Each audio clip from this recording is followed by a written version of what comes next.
નમો દ્વૈ સવૈયંતાનમ નમો દ્વૈ સવૈદાનમ નમો દ્વૈ સવૈર્યાન નમો દ્વૈ સૌજાયાનમ નમો દ્વૈ સૌત્રિકાળવતી સાવનમ ઓમકારમિંદુ સંયુક્ત નિત્યમ ધ્યાયંતિ યોગિન કામદમોક્ષનો ચૈવ ઓંકારાય નમો નમઃ મંગળમ ભગવાન મંગળમ કુટુંબોની મંગળમ કુંડાર્યો જૈન્દ્રમોસુ મંગળમ નમઃ સમય સારાય સ્વાનુભૂત્યા ચકાસ્તે ચિત્તભાવાય ભવાય સર્વમાં વિભાવ નિલધની દાતા.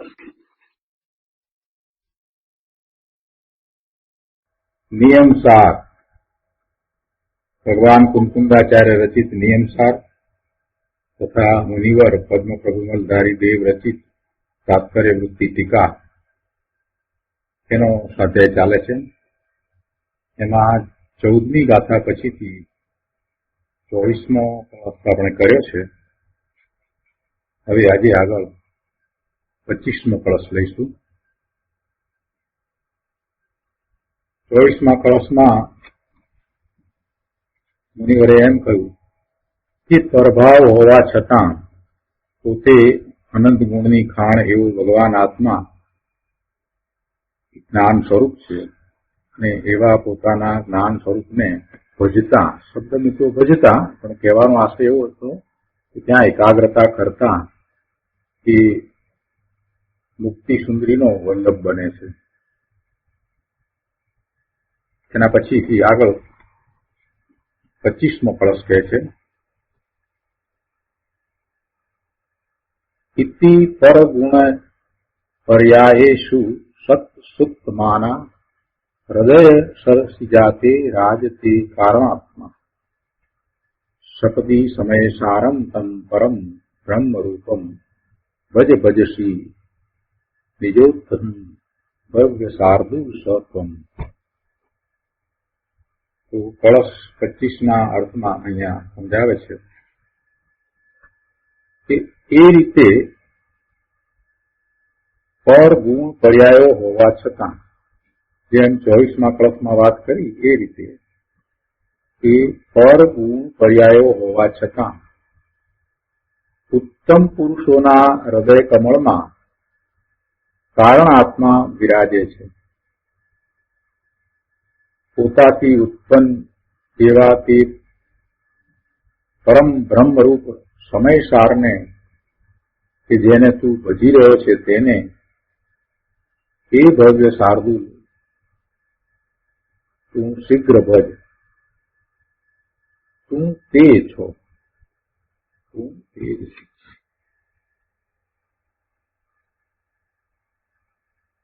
આનો વિસ્તાર આપણે પૂજ્ય ગુરુદેવ પાસેથી સમજીએ. પ્રવચન રત્ન ચિંતામણી ભાગ 1, પાના નંબર 229, શ્લોક 25, શ્લોકાર્થ ઉપરનું પ્રવચન. ગુરુદેવ અહીંયા સમજાવે છે એ રીતે પરગુણ પર્યાયો હોવા છતાં ઉત્તમ પુરુષોના વિશદ હૃદય સરોવરમાં કારણ આત્મા વિરાજે છે. આ બધા ગુણો, ભેદો અને બધી પર્યાયો તારા દ્રવ્યની એકતાથી ભિન્ન છે. અર્થાત બધા ભેદો ત્રિકાળી અભેદ એકરૂપ દ્રવ્યથી ભિન્ન છે.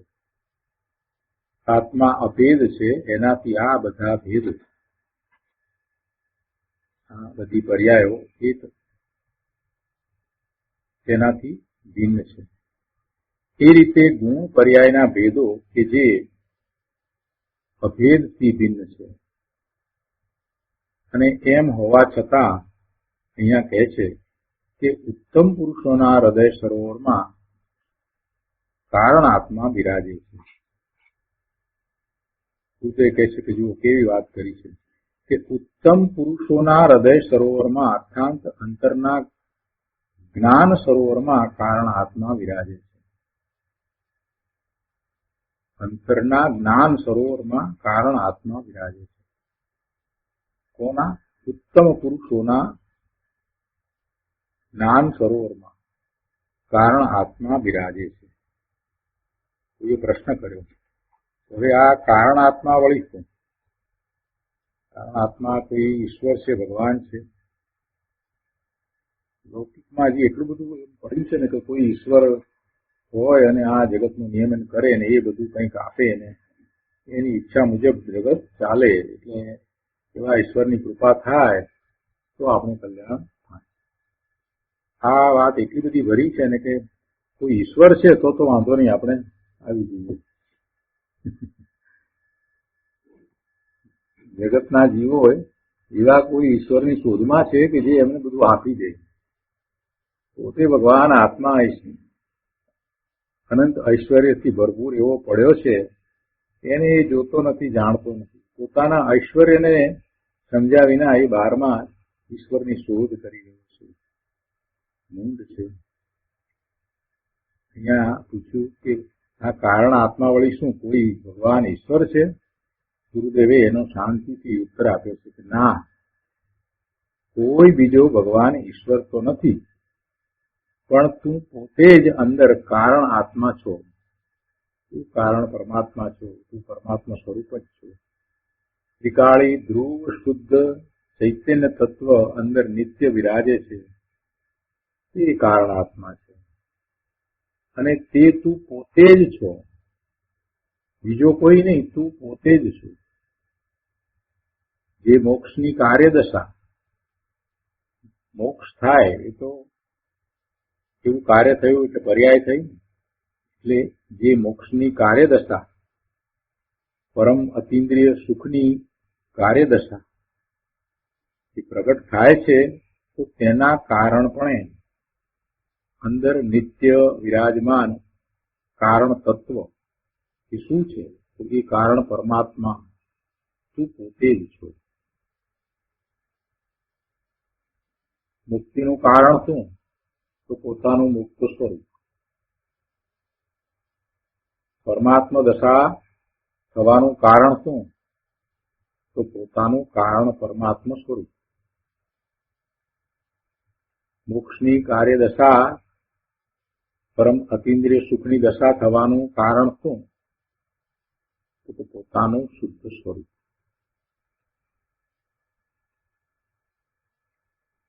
તો કોઈએ ફરીથી પ્રશ્ન કર્યો, તો શું તે બધાના હૃદયમાં નથી? કેમ કે મુનિવરે તો એમ કહ્યું ને કે ઉત્તમ પુરુષોના હૃદય સરોવરમાં વિરાજે છે. એટલે કોઈએ એમ પ્રશ્ન કર્યો કે તો શું તે બધાના હૃદયમાં નથી? આ કારણ પરમાત્માની વાત કરી, તો શું બધાના હૃદયમાં નથી? એનો ઉત્તર સાંભળવા જેવો છે. બહુ સરસ ઉત્તર આપ્યો છે ગુરુદેવ. આપણને તો પહેલી દ્રષ્ટિએ એમ થાય કે આ બરાબર, બધાના હૃદયમાં કારણ પરમાત્મા તો છે જ નહીં. આપણે એમ માનીને આગળ વધી જઈએ છીએ. જરાક આંચકો આપ્યો છે ગુરુદેવ. ગુરુદેવ કહે છે કે ના. એટલે એમ પ્રશ્ન કર્યો કે તો શું તે બધાના હૃદયમાં નથી? ગુરુદેવ સમાધાનમાં કહે છે કે ના, તે ઉત્તમ પુરુષોના હૃદયમાં જ વિરાજે છે. જો એકાંત કરી છે, તે ઉત્તમ પુરુષોના હૃદયમાં જ વિરાજે છે. કહેવાનો આશય શું છે? કે જેને એનું ભાન છે તેના હૃદયમાં જ કારણ પરમાત્મા વિરાજે છે. જેને પોતાના સ્વરૂપનું ભાન જ્ઞાન થયું છે તેના હૃદયમાં એ વિરાજે છે. બાકી બીજાને તે ક્યાં છે? જેને અંતર તત્વનું ભાન નથી, જેને પોતાની વસ્તુનું ભાન નથી, એને એ ભાન વિના એ કારણ પરમાત્મા છે એમ અંદરથી ક્યાં આવ્યું છે? એને અંદરમાંથી આવ્યું છે કે પોતે કારણ પરમાત્મા છે?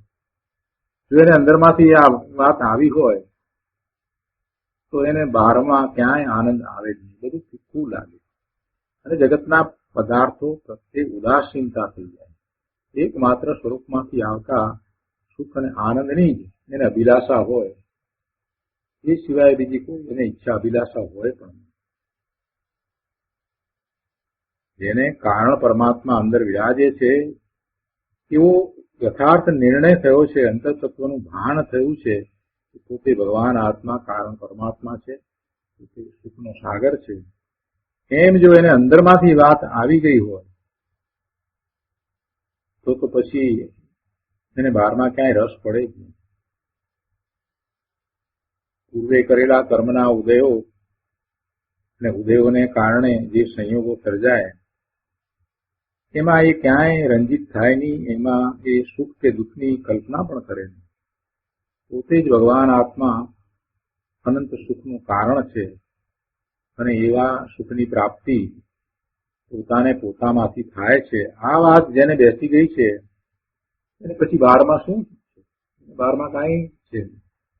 ગુરુદેવ કહે છે કે ના, એ બધાના હૃદયમાં નથી, ઉત્તમ પુરુષોના હૃદયમાં વિરાજે છે.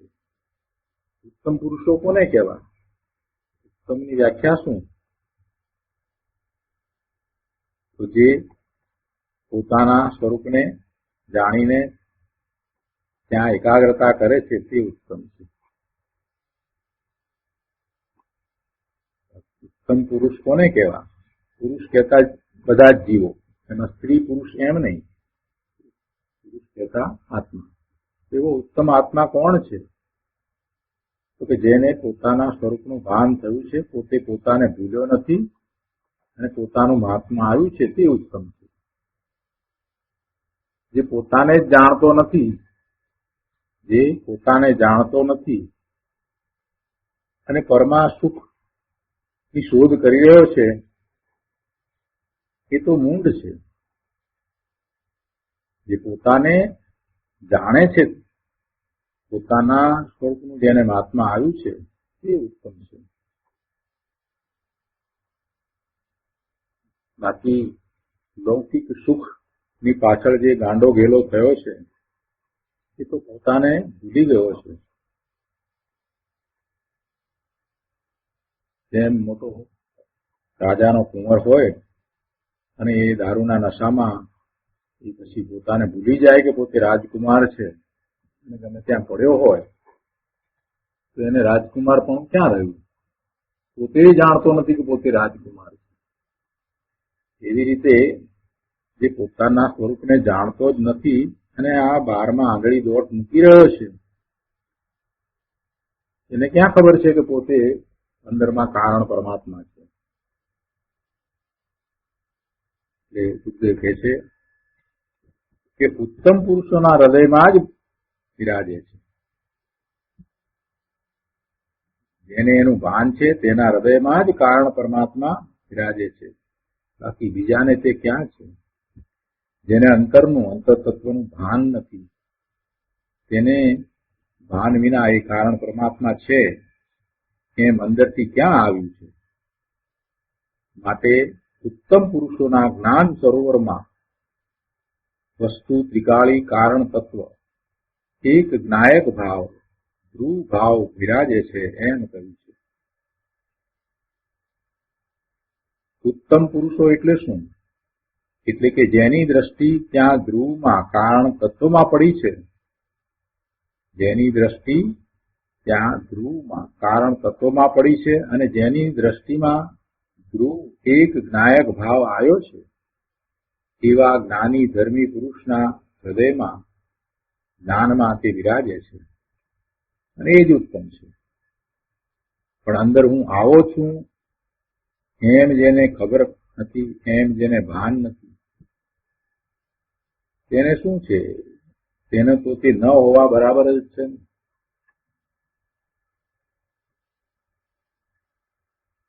પોતાના ઘરમાં હીરા માણેક જરૂર દાટેલો પડ્યો હોય, પોતાને ખબર જ ન હોય ત્યાં સુધી તો એને ક્યાં એનો લાભ છે?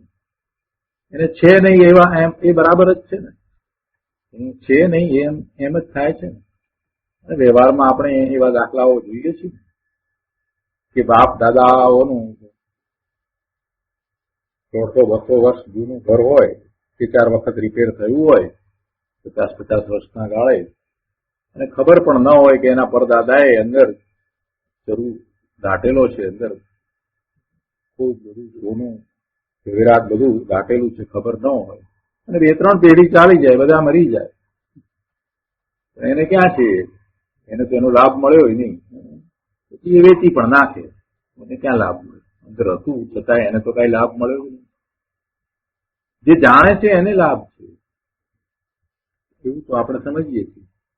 અહીંયા પણ એમ જ છે.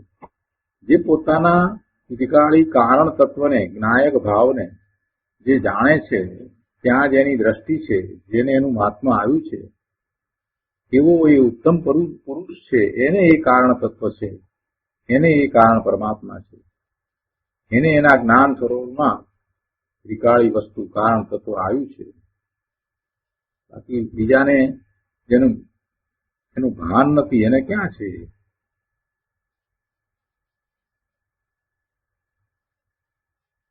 આગળ પછી પ્રશ્ન ફરીથી એક કર્યો છે કે કારણ આત્મા કોને કહેવો?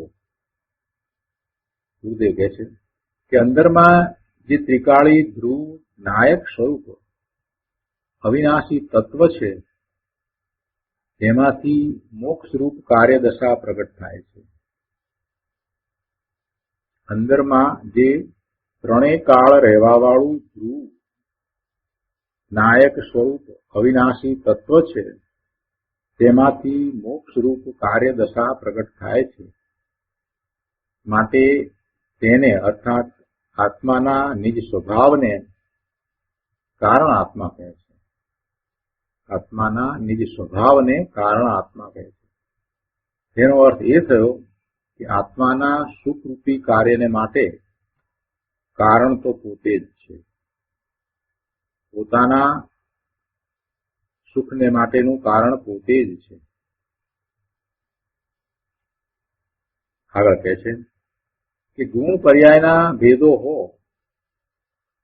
પણ ઉત્તમ પુરુષની દ્રષ્ટિમાં તે ભેદ કાંઈ નથી. એના અંતરમાં તો એક કારણ આત્મા ભગવાન નાયક જ બિરાજે છે. એને પેલા ભેદનું તો લક્ષ નથી, એને તો એકમાત્ર અભેદનું જ લક્ષ્ય છે.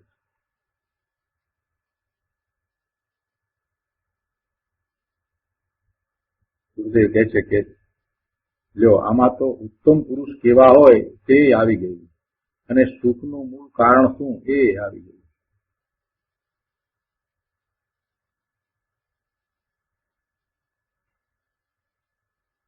આગળ મુનિવર કહે છે પોતાથી ઉત્પન્ન એવા તે પરમ બ્રહ્મ રૂપ સમય સારને. એટલે શું? ગુરુદેવ સમજાવે છે કે પોતાથી ઉત્પન્ન એટલે કે એ ધ્રુવ તત્વ પોતાથી જ ચાલે છે. અંદર ધ્રુવ તત્વ એક નાયક સ્વરૂપ ભગવાન આત્મા એ અનાદિથી છે ને છે જ, અને તે પોતાથી જ છે. એ પરથી નથી, બીજા કોઈને કારણે નથી. એ પોતે પોતાથી જ છે. કોઈ એનો કર્તા છે કે કોઈએ એને બનાવ્યો છે કે કોઈએ તેને ઉપજાવ્યો છે એમ છે નહીં. અર્થાત તે પહેલા ન હતો અને નવો થયો છે એમ નથી. એ તો અનાદિથી એવો ને એવો ચૈતન્ય ઘન આનંદ કંદ નિત્ય જળહળ જ્યોતિ સ્વરૂપ જ્ઞાન જ્યોતિ સ્વરૂપ ધ્રુવ ચૈતન્ય સૂર્ય ચૈતન્ય મહાપ્રભુ પોતાથી જ છે. જુઓ, આત્મા એટલે પરમ બ્રહ્મ સ્વરૂપ, પરમ આનંદ સ્વરૂપ, સમયસાર ને તે પોતે જ પરમાત્મા છે એમ કહે છે.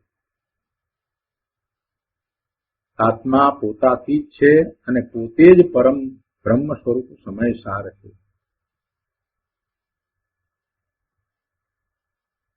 પણ અજ્ઞાની મૂંઢને એની ખબર નથી, એટલે એ બહારમાં રાચી રહ્યો છે, બહારમાં સુખની શોધ કરી રહ્યો છે. આગળ મુનિવર કહે છે કે પોતાથી ઉત્પન્ન એવા તે પરમ બ્રહ્મરૂપ સમયસારને કે જેને તું ભજી રહ્યો છે તેને હે ભવ્ય સારદૂત, હે ભવ્ય ઉત્તમ જીવ, તું શીઘ્ર ભજ. ભજી રહ્યો છે અને પાછું કહે છે કે તું શીઘ્ર ભજ, એટલે કે પ્રમાદ નહીં કરો. એક સમય માત્રનો પણ પ્રમાદ નહીં કરો. બુદ્ધિ સમજાવે છે કે ઉપર પહેલા ઉત્તમ પુરુષ કયા ને, માટે મુનિરાજ કહે છે કે જેને તું ભજી રહ્યો છો, ઉત્તમ પુરુષને જ કારણ પરમાત્મા છે, એ જ પોતાના સ્વરૂપને જાણે છે એટલે એ ત્યાં લક્ષ કરીને રહ્યો છે, ત્યાં એકાગ્રતા કરી રહ્યો છે, એટલે એ ભજી રહ્યો છે.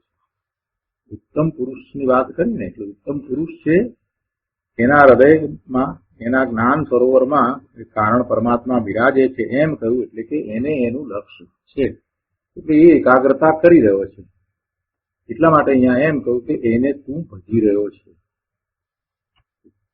ઉત્તમ પુરુષ કયા હતા ને, માટે મુનિરાજ કહે છે કે જેને તું ભજી રહ્યો છો. ઉત્તમ પુરુષની અહીંયા તો વાત છે કે જે સ્વરૂપને વિશે એકાગ્રતા કરી રહ્યા છે, જેને કારણ પરમાત્મા લાભ્યો છે, તો એને હવે વધારે આગળ વાત કરીને સમજાવે છે કે તું શીઘ્ર ભજ, એમ કહ્યું ને, એટલે કહેવાનો આશય એવો છે કે તું જરાય પ્રમાદ કરીશ નહીં.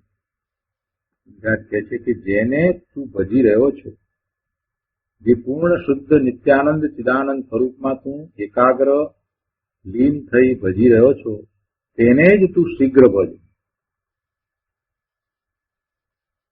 ધર્મી જીવ પોતાના ત્રિકાળી ધ્રુવ ભગવાન જ્ઞાન આનંદ સ્વભાવી આત્માનું જ ભજન કરે છે. ભજન કરે છે એટલે એકાગ્રતા કરે છે, અર્થાત તેમાં જે શીઘ્ર શીઘ્ર એકાગ્ર લીન થાય છે એમ કહે છે. અને ત્યારે બીજું શું? વેદ વિકલ્પ અને વ્રત આદિ એ બધું વિકલ્પ રૂપ છે. એ બધું ભલે હો, એ ના નથી પાડી, ત્યારે બીજું ભલે હો તો પણ એને તે જાણવા લાયક છે, પરંતુ આદરવા લાયક નથી એમ કહેવું છે. બીજું જે છે એને એ જાણે પણ એનો આશ્રય ન કરે. એના આશ્રય ધર્મ થાય એમ એની માન્યતા પણ ન હોય. એના અભિપ્રાયમાં એમ ન હોય કે પોતાના સ્વરૂપ સિવાય બીજું કાંઈ પણ કરવાથી, બીજે ક્યાંય પણ દ્રષ્ટિ કરવાથી પોતાને ધર્મ થાય, એવી માન્યતા ન હોય, એવો અભિપ્રાય એનો ન હોય. અહીંયા આગળ કહે છે કે જેને તું ભજી રહ્યો છે તેને એ ભવ્ય શાર્દુલ ભવ્યોત્તમ શીઘ્ર ભજ. તું ભગવાન આત્માને શીઘ્ર ભજ, એટલે કે પ્રમાદમાં રહીશ નહીં. અંતરમાં તું પૂર્ણ જ્ઞાન સ્વરૂપ ભગવાન છો, તેમાં શીઘ્ર એકાગ્ર લીન થા અને તેમાં રમણતા કર. તું જે કહે છે કે લ્યો આ આત્માનું ભજન છે, નિજ સ્વરૂપમાં રમવું, તે ભજવું, અને તે જ ભજન છે. આ ગીતો ગાવા એ ભજન નથી. વળી આગળ પણ કહે છે, મુનિવરને કહે છે કે તે તું છો, તું તે છો. એટલે શું? એ છે કે ભગવાન જેને તું ભજે છે, જેમાં તું રમે છે, જ્યાં તું એકાગ્રતા કરે છે, જ્યાં તું રમણતા કરે છે, તે તું જ છો. જે કહે છે કે બીજે ક્યાંય આવી વાત સાંભળવા મળવી એ દુર્લભ છે, મુશ્કેલ છે. જૈન દર્શન સિવાય આવી વાત બીજે ક્યાંય મળે નહીં. મૂળ ચીજ જૈન દર્શનમાં જ સમજાવી છે. મૂળ ચીજ ખ્યાલમાં ના આવે તો પછી એ પોતાના સ્વરૂપને વિશે રમણતાનો પ્રયોગ કેવી રીતે કરે? મૂળ ચીજને જાણ્યા વિના આત્મજ્ઞાન થાય કેવી રીતે? સમ્યક દર્શન, સમ્યક જ્ઞાન, સમ્યક ચારિત્ર એવા નિર્મળ પરિણામ થાય પણ કેવી રીતે? અને એ નથી તો પછી રમણતાનો તો પ્રશ્ન ઉપસ્થિત થતો નથી. એટલે કે જે અંતરંગ ચારિત્રની વાત આપણે કરીએ તો પછી હોતું નથી.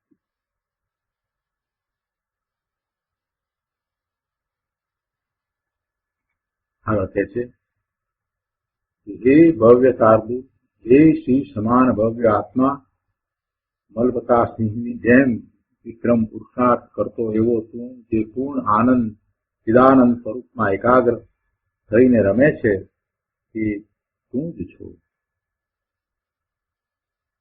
જેમાં તું રમે છે તે કારણ તત્વ તું જ છો. જ્યાં તું એકાગ્રતા કરી રહ્યો છે તે તું જ છો, અન્ય નહીં. આ વિતરાગના શાસન સિવાય બીજે ક્યાંય છે નહીં. આવી વાત વિતરાગના શાસન સિવાય બીજે ક્યાંય નથી.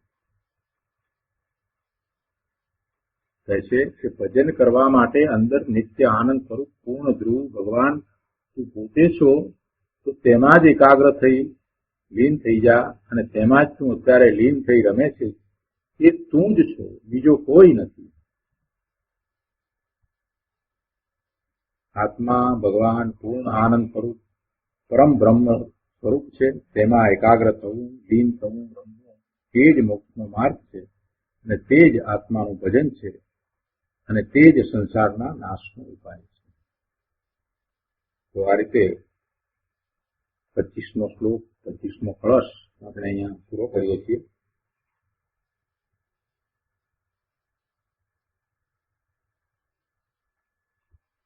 હવે આગળ 26મો કળશ લઈએ.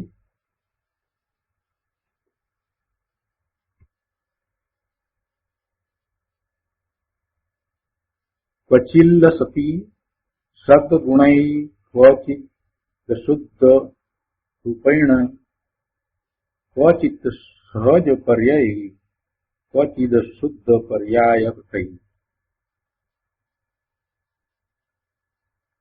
સનાથમ અપી જીવ તત્વમ નાથમ સમસ્તૈદમ નમામિ પરિભાવયામિ સકલાર્થ સિદ્ધૈ સદા.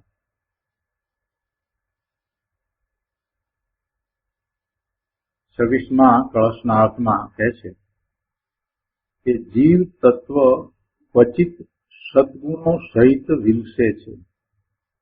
વિલસવું એટલે એવો દેખાવ દેવો, એવું ઝડપવું, એમ આવિર્ભૂત થવું, પ્રગટ થવું.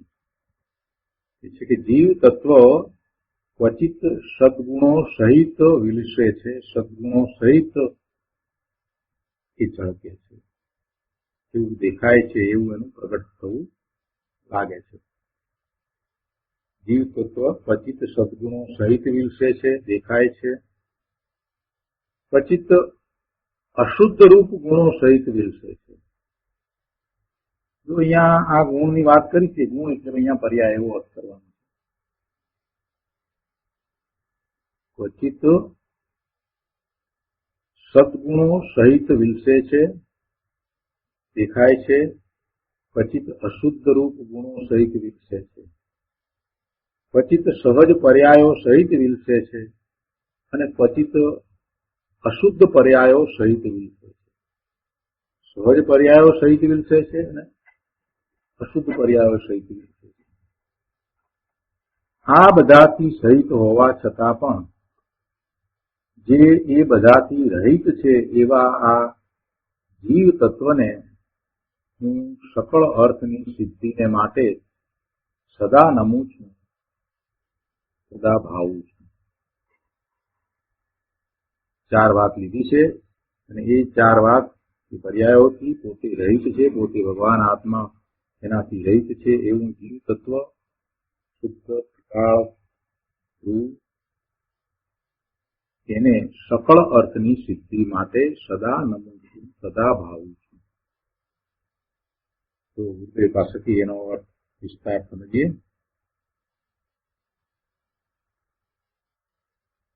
પ્રવચન રત્ન ચિંતામણી પાના નંબર 232 કહે છે, શ્લોક 26 લોકાર્પણ પ્રવચન એ છે કે જો આ જીવ અધિકાર છે અને તેમાં જીવ તત્વની વ્યાખ્યા છે, તો કહે છે કે જે આ જીવ છે તે ક્વચિત સદગુણો સહિત વિલસે છે, દેખાય છે. એટલે શું કે કોઈ વખતે જીવ કેવળ જ્ઞાન આદિ ગુણો સહિત જણાય છે. અહીંયા સદગુણો સહિત એમ કહ્યું છે ને, પેલા સદગુણો સહિત વિલસે છે એમ કહ્યું ને, તો સદગુણો એટલે ત્રિકાળી ગુણોની આ વાત નથી. જે શક્તિ રૂપે અંદરમાં પડ્યા છે એ ગુણોની વાત નથી, પરંતુ જે ક્વચિત અર્થાત કોઈ વખતે પ્રગટે છે, અને સદગુણ કયા એટલે આ કેવળ જ્ઞાન આદિની પર્યાયની વાત છે.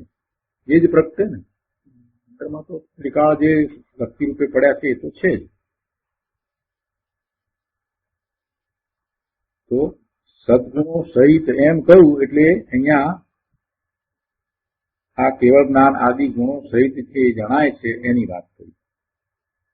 વળી તે જીવ તત્વ ક્વચિત અશુદ્ધ રૂપ ગુણો સહિત વિલસે છે. જીવ કોઈ વખતે અશુદ્ધ ગુણ સહિત વિલસે છે એટલે કે મતિ શ્રુત જ્ઞાન આદિ કે જે અશુદ્ધ ગુણો કહેવાય છે તે સહિત દેખાય છે. મતિ શ્રુત જ્ઞાન આદિને અશુદ્ધ ગુણો કયા એ વાત અગાઉ આવી, એનું સ્પષ્ટીકરણ પણ આવ્યું. એ અપૂર્ણ છે, જ્ઞાનના ઉઘાડ છે, એ અપૂર્ણ છે. એટલે અપેક્ષાથી એને અશુદ્ધમાં લીધા. સમ્યક વિભાવ જ્ઞાનના ભેદ તરીકે મતિ શ્રુતને અવધિ જ્ઞાન અને મનોપર્યા જ્ઞાનને લીધા. બરાબર છે. તો એને અહીંયા અશુદ્ધ રૂપ ગુણો સહિત વિલસે છે એમ કહ્યું. બરાબર. બે વાત. ત્રીજી વાત હવે કહે છે કે જીવ કોઈ વખતે ક્વચિત સહજ પર્યાયો સહિત વિલસે છે. સહજ પર્યાયો સહિત વિલસે છે. ગુરુદેવ એને સમજાવે છે કે અહીં કેવળ જ્ઞાન આદિ પર્યાયોને પહેલા સદગુણમાં તો લીધી છે, છતાં ફરીને સહજ પર્યાયોમાં તેને લે છે.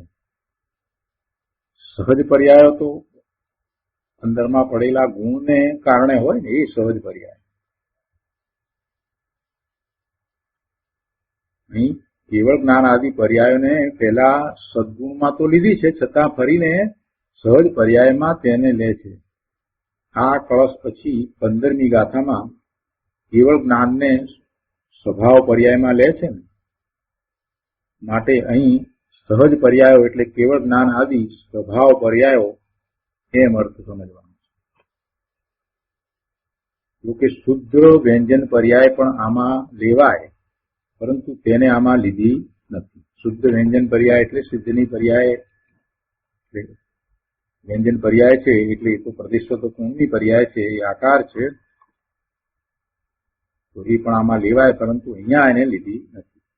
અહીંયા સહજ પર્યાયો એમ બહુવચન છે ને, સહજ પર્યાયો એમ બહુવચન છે, ત્યારે શુદ્ધ વ્યંજન પર્યાય તો એક જ છે, માટે આમાં શુદ્ધ વ્યંજન પર્યાયની વાત નથી. તો જીવ ક્વચિત સહજ પર્યાયો એટલે કે કેવળ જ્ઞાન આદિ પર્યાયો સહિત વિલસે છે, દેખાય છે. આ ત્રીજી વાત લીધી. અને ચોથી વાત કે અને ક્વચિત અશુદ્ધ પર્યાયો સહિત વિલસે છે. અશુદ્ધ પર્યાયોની અંદર આ વ્યંજન પર્યાયને લીધી છે. અશુદ્ધ વ્યંજન પર્યાય આ નારકી, દેવ, મનુષ્ય, તિર્યંચના પ્રદેશોના આકારને શુદ્ધ વ્યંજન પર્યાય કહે છે. કોના પ્રદેશના આકાર? આત્માનો આકાર. આત્માના પ્રદેશના આકાર, કે જયારે એ મનુષ્યની કે તિર્યંચની કે દેવની પર્યાયમાં છે તો એ આત્માનો, એમાં પેલા શરીરના આકારની વાત નથી. એટલે કે આ વ્યંજન પર્યાયની વાત છે. નારકી, દેવ, મનુષ્ય અને તિર્યંચના પ્રદેશોના આકારને અશુદ્ધ વ્યંજન પર્યાય કહે છે. તો ક્વચિત તે અશુદ્ધ વ્યંજન પર્યાયો સહિત વિલસે છે, જણાય છે.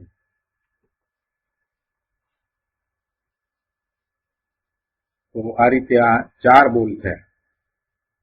અને પછીથી ભગવાન આત્મા શુદ્ધ જીવ તત્વ આ બધી પર્યાયોથી રહિત છે એમ સરવાળો કહેવો છે. તો આ ચાર બોલ ફરીથી આપણે લઈએ. શું કયા છે ચાર બોલ? ગુરુદેવ સમજાવે છે કે ક્વચિત નામ કોઈ વખતે, ક્વચિત એટલે કોઈ વખતે જીવ કેવળ જ્ઞાન આદિ શુદ્ધ ગુણો, શુદ્ધ પર્યાયો સહિત દેખાય છે. ક્વચિત મતિશ્રુત આદિ અશુદ્ધ ગુણો, અશુદ્ધ અપૂર્ણ પર્યાયો સહિત દેખાય છે.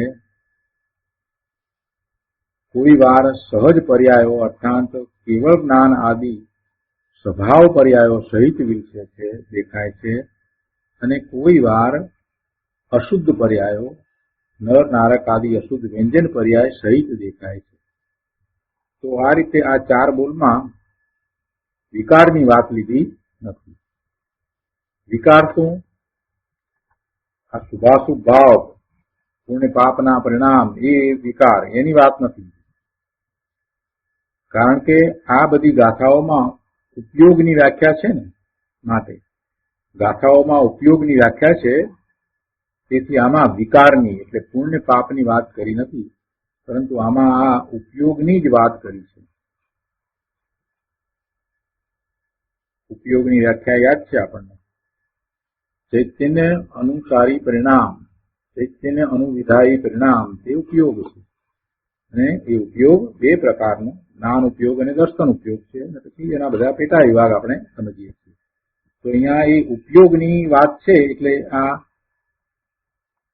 ઉપયોગની વ્યાખ્યામાં આ વિકારની એટલે પુણ્ય પાપની વાત કરી નથી, પરંતુ આમાં આ ઉપયોગની જ વાત કરી છે.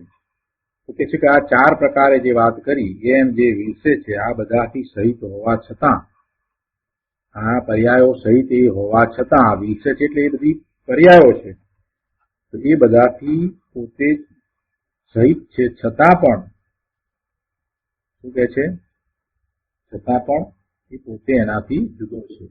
જો અંદરમાં શબ્દ મૂક્યો છે સનાથમ પતિ, સનાથમ અપી, સનાથમ પતિ, સનાથમ અપી શબ્દ શું છે, સનાથમ અપી એટલે સનાથમ અપી એમ શબ્દ છે. મતલબ કે સનાથ હોવા છતાં, સનાથ એટલે સહિત, અહીં એવી પર્યાયોથી સહિત હોવા છતાં પણ એ કેવો છે, તો કે છે કે જે એ બધાથી રહિત છે.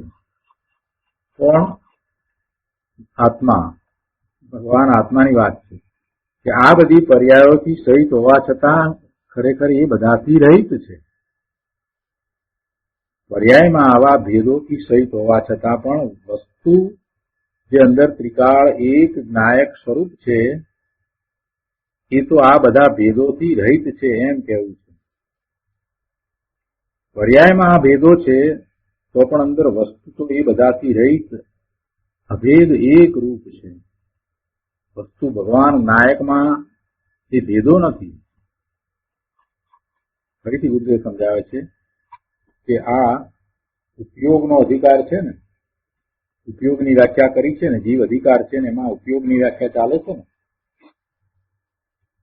તો અહીંયા એવું સમજાવવું છે કે આ જે બધી પર્યાયો છે એ પર્યાયો એ ભેદ છે, તો એ ભેદ હોવા છતાં પણ પોતાનું સ્વરૂપ તો અભેદ છે.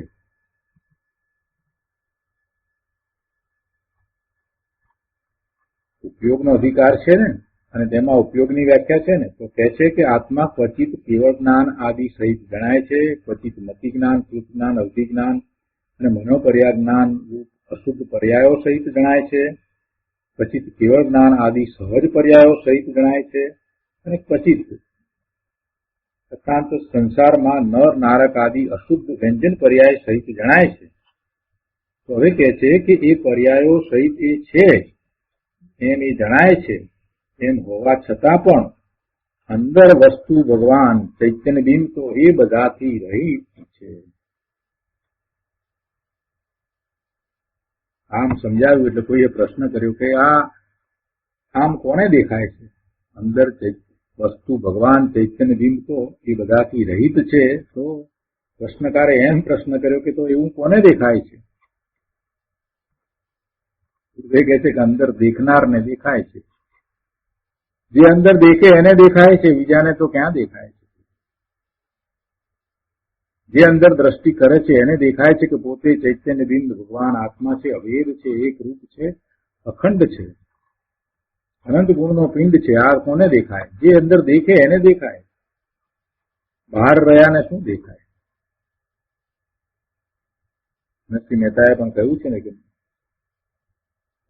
માએ પડ્યા તે મા સુખ માણે, દેખણ હારા દાજે જો.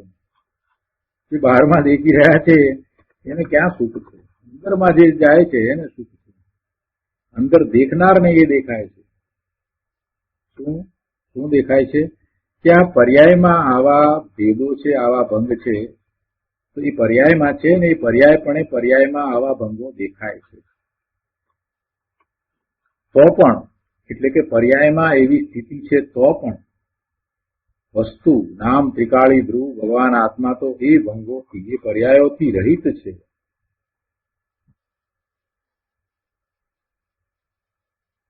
કહે છે કે આ ભેદ હોવા છતાં, આ પર્યાયના ભેદ છે તે છતાં પણ ભગવાન આત્મા તો એ ભેદોથી રહિત છે. ભગવાન આત્મામાં તો કોઈ ભેદ છે જ નહીં. અહીં ક્વચિત ક્વચિત એમ શબ્દ છે ને, એટલે કે કાયમી ત્રિકાળ એકરૂપ જે દ્રવ્ય વસ્તુ છે તેમજ તેમાં ત્રિકાળ અભેદ એકરૂપ જે ગુણો ભેગા રહેલા છે એની વાત નથી. એના સિવાય બીજું ક્વચિત જે ક્યારેક હોય છે તે ક્વચિત, અને જે ક્યારેક હોય છે એને ક્વચિત કહ્યું તે શું છે? એ પર્યાય ભેદની વાત છે. તો એ બધા ભેદોથી ત્રિકાળી શુદ્ધ જીવ તત્વ રહિત છે. આ ત્રિકાળી શુદ્ધ જીવ તત્વ છે તે એનાથી એ ભેદોથી રહિત છે, એ ભેદો વિનાનું છે. અને આગળ મુનિરાજ કહે છે કે એવા આ જીવ તત્વને હું સકળ અર્થની સિદ્ધિને માટે સદા નમું છું. પોતાની વાત કરી અને નમવા ઢળવા યોગ્ય આદરણીય આ ત્રિકાળી ચીજ છે એમ કે છે. આ નમવા યોગ્ય, આદર કરવા યોગ્ય આ પોતાની ત્રિકાળી ચીજ છે એમ અહીંયા કહ્યું. અને પોતે નમે છે એમ કરીને વાત કરી, હું નમું છું. પ્રભુ આપ નમતા હશો તો એ નમવા યોગ્ય છે માટે જ નમતા હશો. આ તો મુનિવર છે,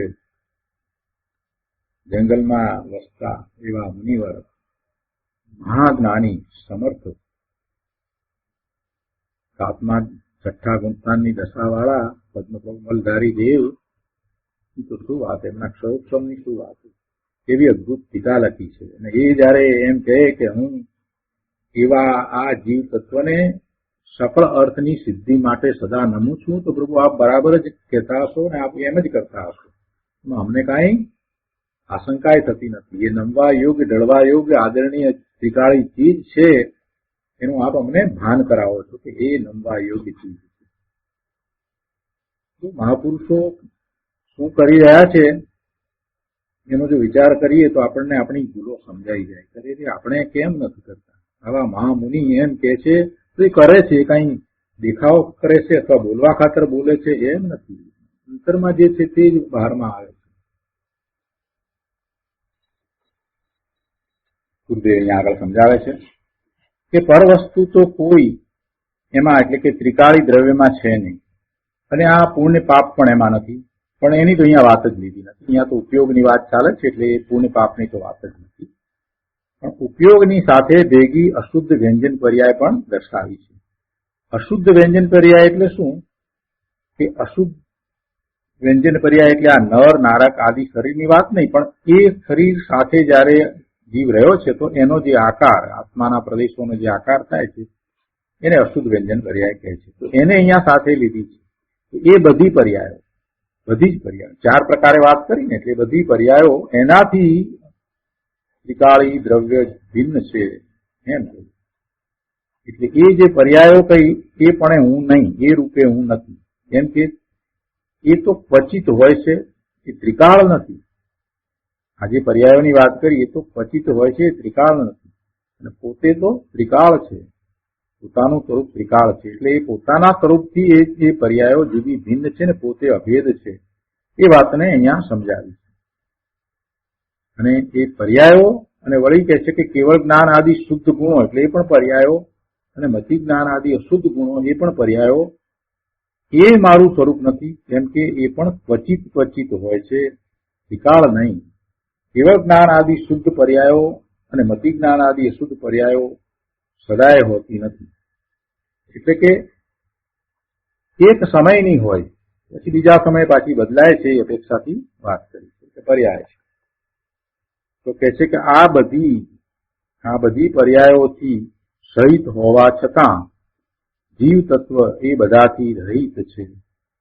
તો એવા પર્યાયના ભેદોથી રહિત ત્રિકાળી જીવ તત્વને અંદર ભગવાન આત્મા ત્રિકાળ નિત્યાનંદ સ્વરૂપ છે, તેને હું સકળ અર્થની સિદ્ધિને માટે સદા નમું છું, ભાવું છું. સકળ અર્થની સિદ્ધિ માટે એટલે કે મારી મુક્તિને માટે હું ત્રિકાળી શુદ્ધ અંતઃતત્વમાં નમું છું, દળું છું. અહીં સકળ અર્થની સિદ્ધિ એનો અર્થ થાય છે મોક્ષ. અને એ મોક્ષ માટે, તેને માટે હું નમું છું, ભાવું છું. તો એ મોક્ષ માર્ગ થયો. નમું છું ને ભાવું છું એટલે ત્યાં હું એકાગ્રતા કરું છું તો એ મોક્ષ માર્ગ થયો. નિયમસારમાં આ મોક્ષ માર્ગનું વ્યાખ્યાન છે પ્રભુ. આગળ અહીંયા 234માં પાના ઉપર બીજા પેરેગ્રાફમાં કહે છે કે જ્યારે જે વખતે મતિ જ્ઞાન આદિ હોય ત્યારે કેવળ જ્ઞાન ન હોય. જે વખતે મતિ જ્ઞાન આદિ હોય ત્યારે કેવળ જ્ઞાન ન હોય, અને જ્યારે કેવળ જ્ઞાન હોય ત્યારે મતિ જ્ઞાન આદિ ન હોય, અને તેથી ક્વચિત એમ કહ્યું છે. હવે જ્યારે કેવળ જ્ઞાન પર્યાય હોય ત્યારે તેને અશુદ્ધ વ્યંજન પર્યાય હોય છે ખરી. જેમ કે આકારમાં ભગવાન કેવડીને મનુષ્યપણું છે ને, એટલે એ વખતે એમને અશુદ્ધ વ્યંજન પર્યાય હોય છે, છતાં તે ક્વચિત છે. તે ક્વચિત છે. તો એ આદિ બધી પર્યાયોના ભેદો અવસ્થામાં છે, પણ વસ્તુમાં એવા ભેદ નથી. જેના ઉપર દ્રષ્ટિ કરવી છે તે ધ્રુવ ત્રિકાળી વસ્તુમાં તે ભેદો નથી. તેથી એ ચીજને, ત્રિકાળી દ્રવ્યને હું નમું છું એમ કહે છે.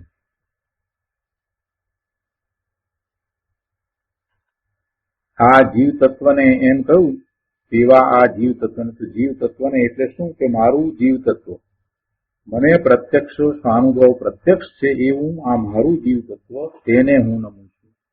મારું આ જીવ તત્વ જે પર અને પર્યાયના ભેદો વિનાનું અંદર ત્રિકાળ ધ્રુવ એક રૂપ શુદ્ધ ચૈતન્ય ચિદાનંદમય છે, તેને હું નમું છું.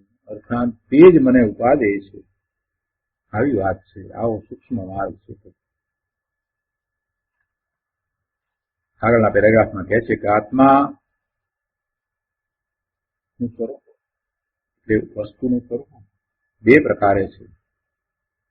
એક દ્રવ્ય ત્રિકાળી ધ્રુવ અને બીજો વર્તમાન દશાઓ. આત્મ વસ્તુમાં બે પ્રકાર છે. એક દ્રવ્ય ત્રિકાળી ધ્રુવ અને બીજો વર્તમાન દશાઓ. એવા બે પ્રકાર છે, અને તેનું આ વર્ણન છે. આ જીવ તત્વનો અધિકાર છે ને, તેથી કહે છે કે પર્યાયમાં આવા ભેદોથી સહિત હોવા છતાં ધ્રુવ ભગવાન આત્મા તે બધાથી રહિત છે. મતલબ કે વ્યવહારથી જીવ તત્વ ભેદો સહિત છે. વ્યવહારથી જીવ તત્વ ભેદો સહિત છે, પણ નિશ્ચયથી તે ભેદોથી રહિત છે. આ કેવળ જ્ઞાન આદિ પર્યાયના બધા ભેદો ભલે હો તો પણ તે વ્યવહાર નયનો વિષય છે. કેમ કે તે પર્યાય છે ને, તો એવા વ્યવહાર નયના વિષય સહિત હોવા છતાં કે છે કે ત્રિકાળી ધ્રુવ નિશ્ચય તત્વ એનાથી રહિત છે, એના વિનાનું છે. અર્થાત જીવ વ્યવહારથી ભેદો સહિત છે, પણ નિશ્ચયથી ભેદો રહિત છે. જીવ નિશ્ચયથી ભેદો રહિત છે અને વ્યવહારથી ભેદોથી સહિત છે. આવી અહીંયા નિશ્ચય વ્યવહારની શૈલી લીધી છે. આગળના પેરેગ્રાફમાં કહે છે કે ભાઈ જીવના આમ બે ભાગ, બે અંશ કયા, એક પર્યાય અને બીજો દ્રવ્ય ધ્રુવ અંશ. અને હવે કહે છે કે આમ હોવા છતાં ધર્મી જીવને જો શરણ હોય તો એક ધ્રુવ દ્રવ્યનું જ છે, પર્યાયનું નહીં. પર્યાય હો પણ તે જાણવા લાયક છે. તે છે એમ માત્ર જાણવા લાયક છે, બાકી શરણ લેવા લાયક તો એક ત્રિકાળી ધ્રુવ દ્રવ્ય જ છે. આવી ચોખ્ખી વ્યાખ્યા છે.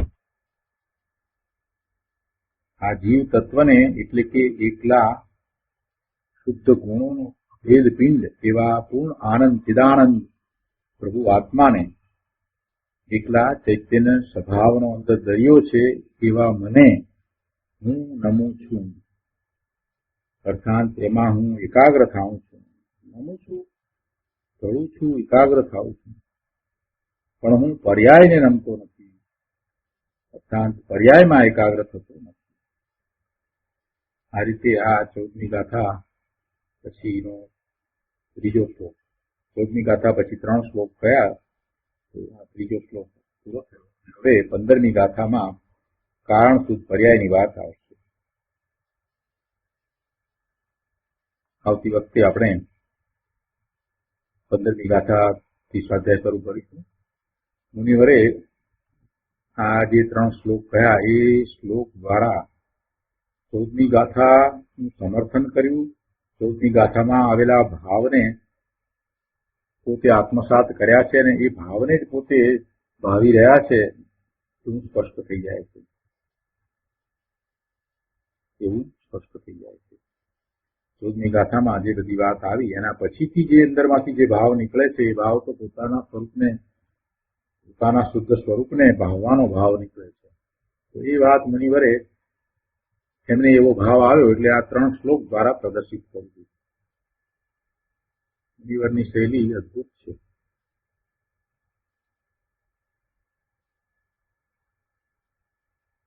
તો આજનો સ્વાધ્યાય આપણે અહીંયા સુધી રાખીએ છીએ.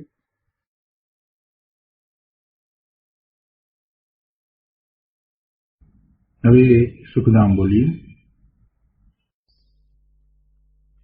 સુખધામ અનંત સુસંત ચરી દિન રાત રહે તદ ધ્યાન મહી પ્રકાંતિ અનંત સુધામય જે પ્રણમુ પદ તે વરતે જય